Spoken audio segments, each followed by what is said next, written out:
Assalamualaikum warahmatullahi wabarakatuh. Perkenalkan nama saya Abdul Wahab dengan NPM 231001150, Prodi Teknik Informatika dari kelas 4C reguler Banjarbaru.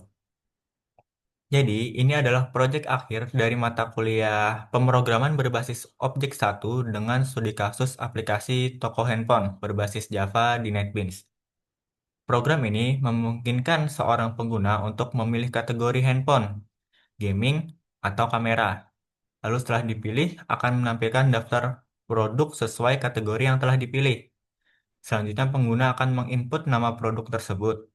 Lalu akan tampil informasi lengkap seperti nama, harga, merek, serta chipset atau kamera sesuai kategorinya nanti. Baik, langsung saja di sini saya akan menjelaskan bagian-bagian program yang telah saya buat. Yang pertama, kelas produk merupakan superkelas atau kelas induk dari semua jenis produk. Di dalamnya terdapat dua atribut, nama dan harga. Atribut dibuat dengan akses modifier protect untuk menerapkan encapsulation sehingga hanya bisa diakses oleh kelas turunan. Lalu di sini memiliki konstruktor untuk mengisi data saat objek dibuat. Lalu juga sudah ada getter dan setter sebagai bagian dari aksesor dan mutator untuk mengambil nilai itu aksesor dan untuk mengubah nilainya yaitu setter. Lalu di sini juga ada metode untuk tampilkan info digunakan untuk mencetak informasi dasar dari produk. Ini juga masuk ke dalam polymorphism. Lalu selanjutnya masuk ke kelas handphone. Kelas ini adalah subkelas dari produk menggunakan konsep inheritance atau pewarisan. Di sini ada action produk di sini. Oke, selanjutnya ini juga menambahkan atribut baru, yaitu merek yang hanya dimiliki oleh produk handphone. Sini. Lalu ini mengoverride method tampilkan info agar menampilkan informasi tambahan, yaitu merek. Konsep overriding ini termasuk bagian dari polymorphism. Selanjutnya kelas yang ketiga yaitu kelas handphone gaming. Ini merupakan subclass dari handphone. Ini ada atribut baru yang ditambahkan yaitu chipset. Jadi chipset ini khusus hanya untuk handphone gaming saja. Juga ada metode tampilkan info. Ini di override untuk mencetak chipset. Jadi ini menunjukkan konsep multi-level inheritance dan polymorphism. Lalu kelas yang keempat yaitu ada kelas handphone kamera, juga subclass dari handphone. Di sini menambahkan atribut baru yaitu kamera. Jadi ini atribut khusus untuk handphone yang seri kamera. Sini juga menampilkan metode tampilkan info yang dioperate agar mencetak informasi kamera. Kelas ini juga menunjukkan polymorphism karena meskipun metodenya sama, yaitu tampilkan info, tetapi hasilnya berbeda. Selanjutnya masuk kelas yang terakhir yaitu di sini ada kelas handphone main. Ini merupakan kelas utama tempat seluruh program dijalankan. Oke, yang pertama di sini ada I/O sederhana, yaitu scanner untuk membaca input dari user melalui keyboard. Lalu ada array dan objek sini. Jadi produk-produk handphone dimasukkan ke dalam array objek. Yang selanjutnya diisi dengan objek menggunakan konstruktor. Di sini ya. Lalu selanjutnya ada juga seleksi atau percabangan di sini. Program akan menanyakan kategori handphone di sini. Lalu selanjutnya nih ya.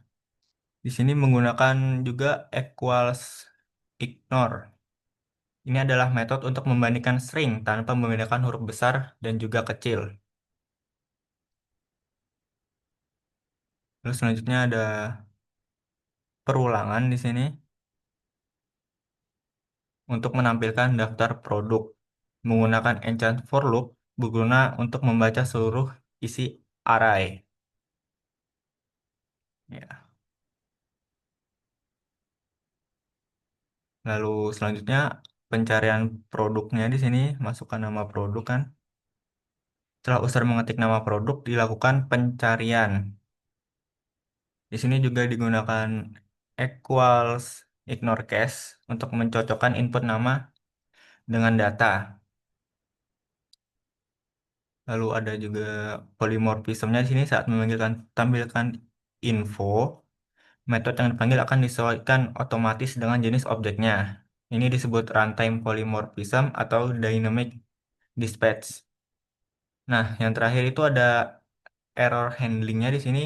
Jadi seluruh kode utama dibungkus dalam try catch. Ya, try catch.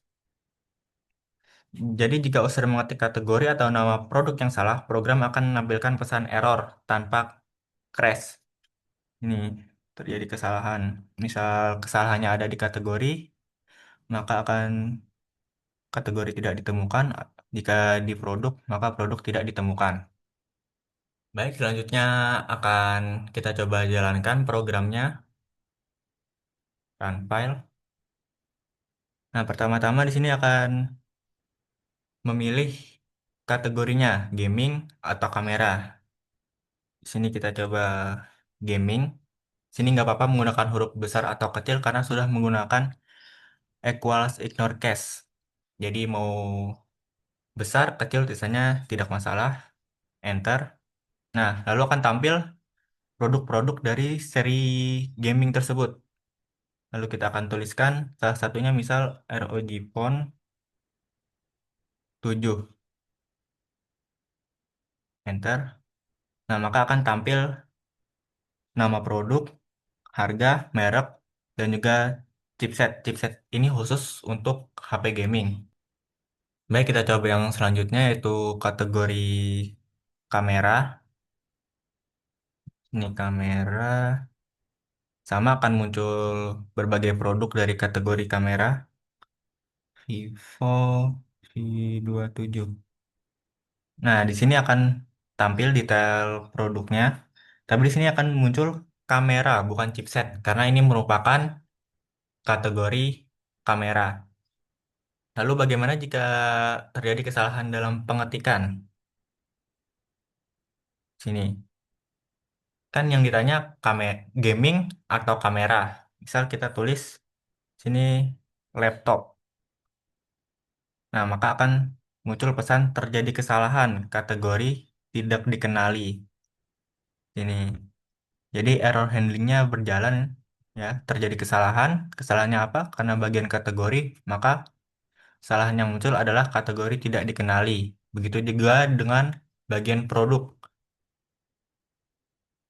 Misal kita tulis gaming, ini produk, kita tulis 12 misal. Nah, maka akan muncul pesan terjadi kesalahan, produk tidak ditemukan. Ya,